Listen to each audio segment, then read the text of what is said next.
বন্ধুরা, আমের চারা রেডি হয়ে গেছে বাড বাইন্ডিংয়ের জন্য। কিছু বাইন্ডিংও করে টেস্ট করা হয়েছে।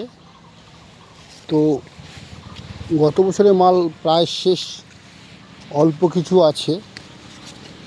এবার আবার নতুন বাইন্ডিং হবে।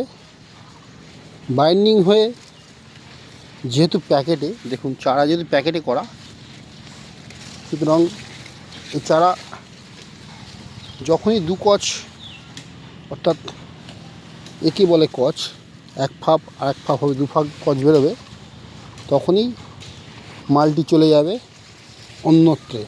এই যে গত বছরের পুরোনো মাল কিছু পড়ে আছে, তবে এটি পড়ে থাকতো না যদি কিনা মাটিতে করা হতো। অর্থাৎ এটিতে মাটিতে করা আছে। দেখুন এই ছড়িয়ে ছিটিয়ে কিছু মাল পড়ে আছে, এরা মাটিতেই রয়েছে।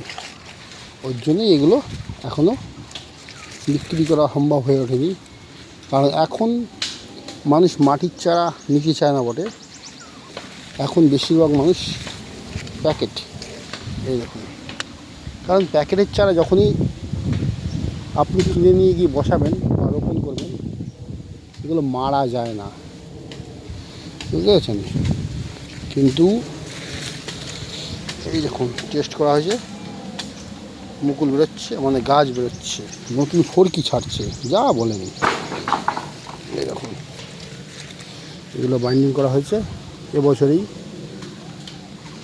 তো যখনই জার্মিনেশন হয়ে যাবে, 2 কচ হয়ে গেলেই চলে যাবে। কারণ কি, এগুলো সব প্যাকেটের চারা, আর প্যাকেটের চারা বেশি দিন থাকে না, রাখতে লাগে না। কিন্তু যদি এটি প্যাকেটের চারা না হয়ে মাটিতে হতো, তাহলে এগুলোকে তুলে আবার প্যাকেটজাত করতে হবে, তবেই বিক্রিজাত হবে বা বিক্রি হবে। আর এবছর তো আমের মুকুল প্রচুর, এই প্রতিটা গাছে মুকুল, সুতরাং আম এবছর হবে।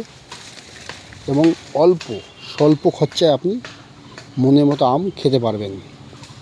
আচ্ছা দেখাই আপনাদের একটি গত বছরের বাইন্ডিংয়ে ছোট্ট গাছ আমার বাগানে রয়ে গেছে। দেখুন বন্ধু, কতটা হাইট হবে, 1.5 ফুট মুকুল, দেখেছেন? সুন্দর মুকুল। তো এই গাছেও ইচ্ছা করলে আম নেওয়া যায়, কিন্তু যেহেতু আমি গাছ বিক্রি করব, আমি আম নেব না। ঠিক টাইম হলেই এই মুকুলটি আমি ভেঙে দেবো, বুঝতে পেরেছেন? দেখুন, তাহলে রাখছি।